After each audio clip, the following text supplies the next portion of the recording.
Halo rekan-rekan Film Investor. Kali ini saya akan melanjutkan pembahasan seputar saham-saham batubara. Di video kali ini saya akan membahas saham yang paling besar dimiliki oleh Loh Kee Hong, yaitu Petrosi dengan kode saham PTRO. Seperti ini komposisi pemegang saham Petrosi sampai dengan video ini dibuat, yaitu pada tanggal 12 Februari 2021. Kita perhatikan Loh Kee Hong tercatat sebagai pemegang saham terbesar kedua Petrosi dengan kepemilikan sebesar 15% di bawahnya Indika Energi. Boleh dibilang ini adalah portofolio terbesar Loh Kee Hong di pasar modal. Kita semua tahu Loh Kee Hong selalu mempunyai pertimbangan yang matang dan mendalam jika akan masuk ke suatu saham. Beliau akan menilai dari berbagai aspek pada suatu saham sampai beliau tahu bahwa saham ini salah harga dan pantas untuk dikoleksi. Nah, saya terus terang penasaran dengan saham ini. Kenapa saham ini yang dipilih oleh Loh Kee Hong untuk menempatkan portofolio yang paling besar? Apa keunggulan dan strong point Petrosi? Mari saya ajak Anda untuk mengenal lebih dalam saham ini dengan melihat sejarah dan profilnya, bisnis prosesnya, dan fundamental kinerja keuangannya. Di sini saya akan lihat berdasarkan laporan keuangan kuartal ketiga tahun 2020.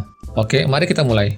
PT Petrosi Tbk dengan kode saham PTRO adalah satu-satunya perusahaan nasional yang menyediakan jasa pertambangan lengkap di sektor industri batubara, minyak, dan gas bumi di Indonesia. Perusahaan menyediakan multidisiplin rekayasa, jasa pertambangan batubara, jasa konstruksi, kontrakting, penyedia perbekalan, logistik, dan peralatan untuk mendukung kegiatan operasi di industri batubara, minyak, dan gas bumi. Petrosi dimiliki dan dikendalikan oleh Indika Energi, sekaligus merupakan bagian kecil dari jaringan usaha energi terintegrasi milik Indika Energi, karena selain PTRO, Indika juga punya usaha kapal di salah satu anak usahanya yaitu MBSS, pembangkit listrik, pelabuhan, tambang batubara itu sendiri di Kideko Jaya Agung dan PT Pratama Indonesia. Klien terbesar PTRO adalah Kideko Jaya Agung. Perusahaan ini adalah salah satu dari anak usaha PT Indi yang sejak tahun 2017 yang lalu, Indi tercatat memegang mayoritas saham di Kideko Jaya Agung ini. Sejak tahun 2017 itu pula, Kideko sudah meminta untuk PTRO meningkatkan volume produksi batubaranya seiring dengan naiknya harga batubara saat itu. Kideko ini adalah produsen batubara terbesar ketiga di Indonesia, Kaltim, Primacoal, dan Adaro Energi. Jadi sebenarnya Kideko punya banyak sekali kontraktor pertambangan yang menggali batubara miliknya. Namun karena Petrosi ini diuntungkan karena statusnya sebagai anak usaha Indi, jadi sesama kelompok usaha Indi akan lebih diprioritaskan daripada kontraktor lainnya. Nah, inilah salah satu strong point dari Petrosi. Selain itu, bisnis Petrosi ini khususnya di bidang kontraktor pertambangan batubara sangat sederhana. Petrosi tugasnya hanya menggali tanah, mengambil batu baranya, lalu dibawa ke pelabuhan atau tempat penyimpanan. Selesai, itu saja tugasnya. Sehingga Petrosi tidak perlu repot cari cadangan batu bara, mengurus izinnya, lalu mencari pembeli batu baranya itu sendiri, dan hal-hal yang lainnya yang biasanya menyulitkan bagi perusahaan batu bara seperti kondisi cuaca. Jika curah hujan yang tinggi dan batu bara itu basah, maka batu bara itu harus dikeringkan lebih dahulu sebelum dikirim ke pembelinya. Dan hal ini akan memakan waktu yang cukup lama, sehingga dapat mengganggu cash flow dari perusahaan batubara itu sendiri. Itulah mengapa bisnis proses dari Petrosi ini terbilang mudah dan tidak rumit. Hanya memang jika harga batubara turun atau permintaannya turun, seperti pada masa pandemi ini, maka biasanya perusahaan tambang batubara akan menurunkan produksinya. Tapi itu sifatnya hanya sementara saja. Jadi, jika harga batubaranya naik seperti saat ini, maka Petrosi akan sibuk dengan pekerjaannya lagi. Lagi pula, dalam dunia usaha, kepastian itu sangat penting. Nah, berhubung Petrosi ini seperti yang tadi sudah saya jelaskan bahwa Petrosi adalah anak usaha dari Indika Energi yang memiliki Kideko Jaya Agung yang merupakan produsen batubara terbesar ketiga setelah Kaltim Primacoal milik Bumi dan Adaro Energi, maka jaminan memperoleh kontrak untuk jangka panjang sudah ada. Sehingga hal ini dapat menjamin pendapatan Petrosi untuk masa yang akan datang. Oke, sekarang kita akan menilai kinerja keuangannya pada laporan keuangan kuartal ketiga tahun 2020. Kita mulai dari asetnya. Total aset yang dimiliki Petrosi sebesar 505 juta US dollar. Jumlah ini menurun sebesar 8% dari kuartal ketiga tahun 2019 yang sebesar 551 juta US dollar. Yang menarik di sini kita perhatikan pada aset lancarnya. Hampir setengah dari aset lancar ini berasal dari cash dan setara cash. Jumlahnya sebesar 48% dari total aset lancarnya. Ditambah lagi kita perhatikan pada komponen piutang usaha yang jumlahnya cukup besar. Kita bisa dapat penjelasan terkait piutang usaha pihak berelasi ini pada keterangan 30 dalam laporan keuangan ini. Di sini terlihat pihak-pihak yang mempunyai kaitan kontrak usaha dengan Petrosi. Ada piutang usaha dari pengerjaan pemindahan tanah dari Kideko Jaya Agung.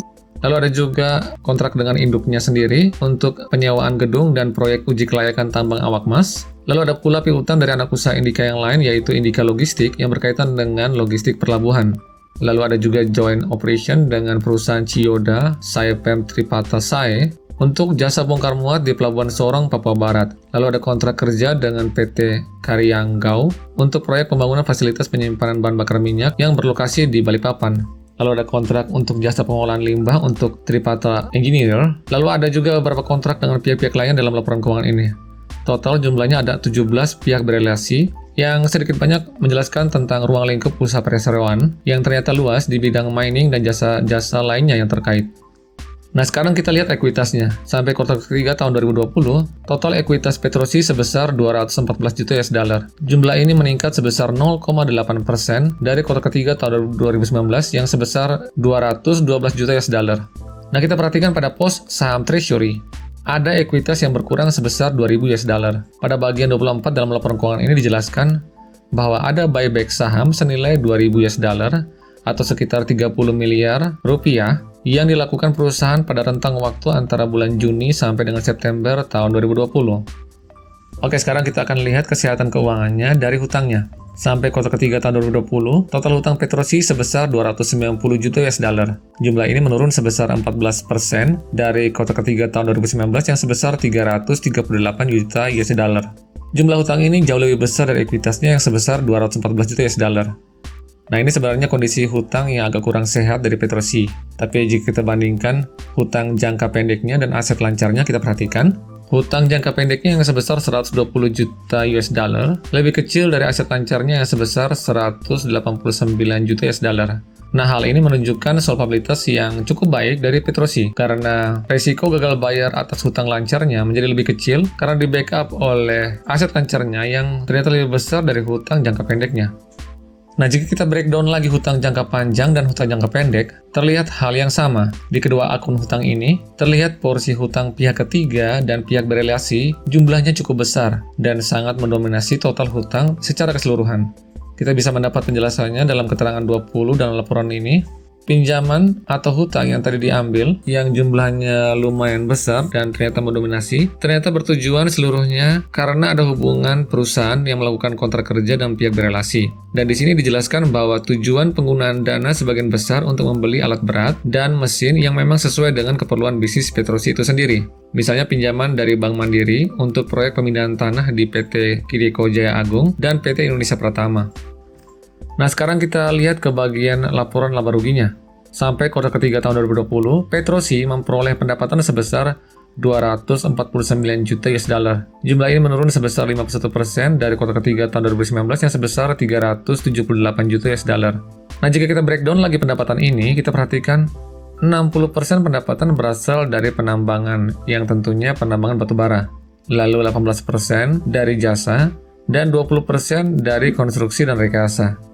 Sementara itu kita perhatikan pada beban usaha langsung pada kuartal ketiga tahun 2020 sebesar 202 juta US dollar. Jumlah ini menurun sebesar 37% dari kuartal ketiga tahun 2019 yang sebesar 321 juta US dollar.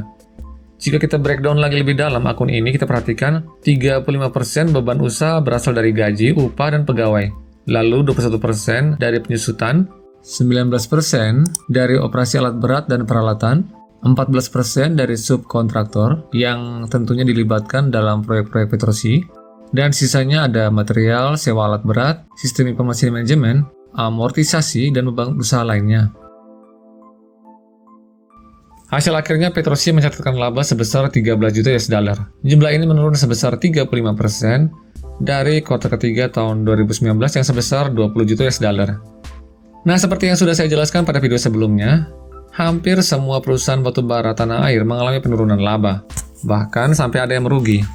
Faktor penyebab terbesar adalah penurunan harga batubara sampai ke level yang paling rendah saat itu, yaitu $50 per ton. Hal ini diakibatkan dari permintaan yang turun sebagai akibat dari pembatasan ekonomi di berbagai negara, karena pemerintah pada negara-negara tersebut harus menurunkan penyebaran COVID-19 yang terjadi di negaranya masing-masing, sehingga mengganggu aktivitas ekonomi dan pada akhirnya menurunkan permintaan energi, salah satunya batubara.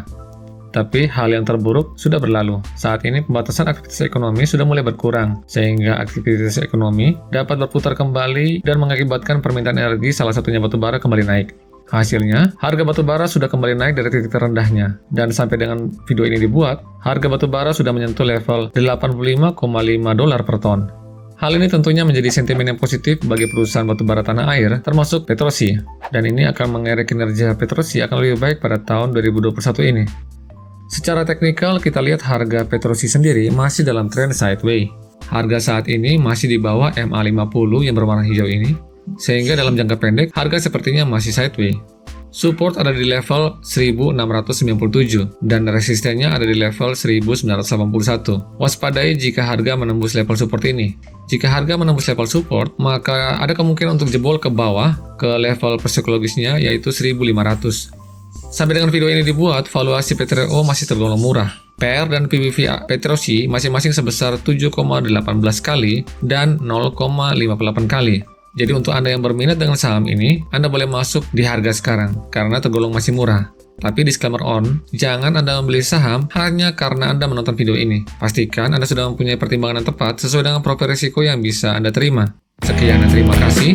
Salam Value Investor.